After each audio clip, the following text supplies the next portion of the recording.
China has been undergoing sort of an architectural renaissance in recent years, with Beijing in particular investing millions in modernizing the city.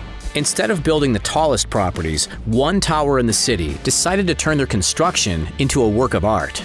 And it's the headquarters for China's Central Television. Yet the project was hit by numerous issues, one of which involved the property being empty for a long time. Today, we're going to examine this amazing structure. We're also going to see some other buildings the team behind the tower designed across the globe, including a stock exchange. So let's get started.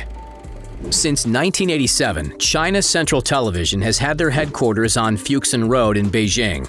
However, by the early 2000s, the state-controlled broadcaster decided a change of scenery was needed. So in 2002, the design for the new building was underway. Their former headquarters would be taken over by China Media Group in 2018. The new location was selected on East 3rd Ring Road in Beijing, only 9.3 miles from their previous home. In 2003, the design of the building was released. It was unusual. Instead of going for a typical skyscraper, the architects went more creative. Essentially, the building is constructed of two vertical buildings. They're then connected with horizontal angled pieces both above and along the ground floor, leaving the center section open, almost giving the building a loop shape.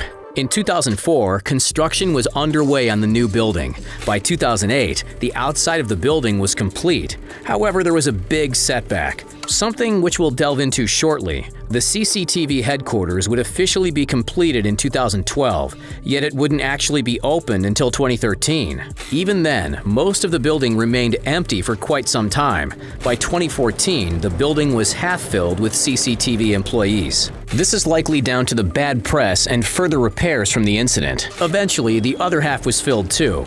Altogether, the building takes up 5,090,000 square feet of space. That's over twice as big as Grand Central Station at 2 million square feet. Due to the incredible design, during 2013, the headquarters was awarded Best Tall Building Overall by the Council on Tall Buildings and Urban Habitat. Sounds made up, but okay. Altogether, the CCTV headquarters is 768 feet tall and has 51 stories above ground and 3 below. With such an unusual design, just the planning phase would have been tricky and required a team in order to make the plans work in reality. According to reports, the cost of the headquarters is said to amounted between $795 million to $900 million, making it one of the most expensive buildings in China. On top of being a working media building, there are tours available for visitors. The tour offers sites such as information about CCTV and Beijing culture. You can also take in the stunning view of the Beijing skyline by entering the observation deck. The cost of a tour is around $10 per person. Near the top of the building is a revolving restaurant. It offers Chinese and Western buffets and barbecue. Lunch prices are around $18 per person, while dinner is around $35 each. Under the CCTV Tower is the Beijing Pacific Underwater World. Around 2 acres is dedicated to aquatic life for tourists to see.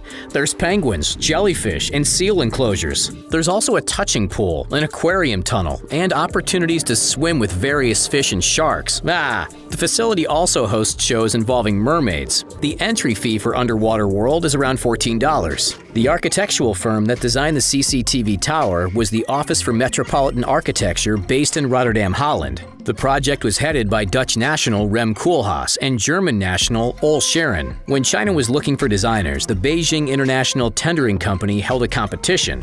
10 companies across the globe entered, yet it was subsequently won by OMA. In 2014, the president of China, Xi Jinping, conducted a public speech. Within it, he stated that China should stop creating weird architecture. Many people began looking at the CCTV building, which had been nicknamed Big Pants by locals. Shortly after those words, Koolhaas defended his work. He said that China benefits from designs like the CCTV Tower. Koolhaas continued by saying he would like to discuss the president's views in person. Yeah, because you're going to change that guy's mind. As we briefly mentioned, the CCTV building has been hit by a number of controversies. Firstly, there's the design itself. In 2009, rumors began to spread that the design of the building is more risque in its origin. They believe the building to be questionably shaped like a woman. You can't have that. According to reports, one of the main people responsible for pushing this theory was a professor in architecture in China. They're supposedly angered by the foreign influence on China's buildings. The other issue is that a fire broke out in 2009. On the 9th of February, CCTV were celebrating the last festivities of the Chinese New Year. As such, the tower had a fireworks display. The Beijing police, fire department, and government didn't authorize the display. However, CCTV ignored the warnings and proceeded anyway. The display supposedly contained 700 pyrotechnic devices. Adjacent to the tower was the Beijing Television Cultural Center, also known as TVCC. The building was just nearing completion after a reported cost of around $730 million. It was also designed by Koolhaas and Sharon. The roof of the TVCC tower was set ablaze by the fireworks from their neighbor. It ravaged the building. In the end, the construction wouldn't be completed until 2012. The CCTV tower was also damaged from the fire. One firefighter sadly perished in battling the flames. The cost of the damage is estimated to be $23.4 million. The OMA have been involved in designing a number of buildings in China, one of which is the Shenzhen Stock Exchange.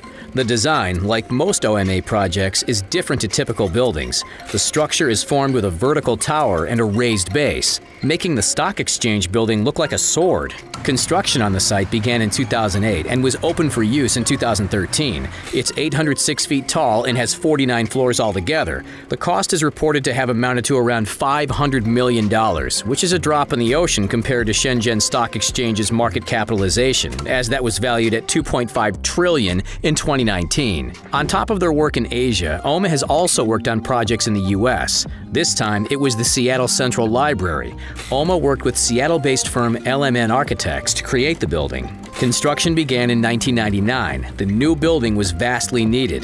The previous library had 206,000 square feet of space, well under the required amount for an increasing population like Seattle. By 2004, the library was open to all. It now had 362,987 square feet in total, with the computer space going from 75 to 400 PCs altogether. The new library was constructed with a budget of $165.9 million, $10 million of which went towards a temporary library while the massive one was being constructed. The new structure was a big hit with the public. In its first year, the local economy was boosted by $16 million from the new library. OMA might be looking to design a building in every continent. This time, their talents took them to Australia. In 2016, the new plans for what is now called the Western Australia Museum Bula Bardip in Perth was unveiled. The price tag was set to cost $428.3 million Australian dollars. That's around $328 million US dollars, by the way. The design incorporated a modern design with the more traditional heritage buildings. The final building was open to the public in November 2020. Now for the OMA's current project in Europe.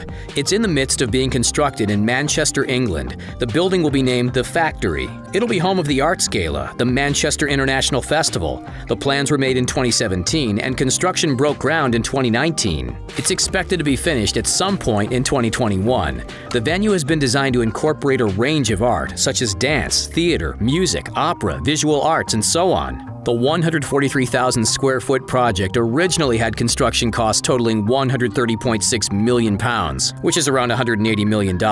Recently, the project received a further budget increase, taking it to £185 million, or $255 million. It's believed the factory will boost Manchester's economy by £1.1 billion, or $1.5 billion, over the next 10 years. Final fact finish, one of the world's most expensive buildings also works in technology and media and is based in California. With an estimated construction of $5 billion, Apple Park is also one of the most valuable facilities in the world. Thanks for joining us today. We'll see you next time.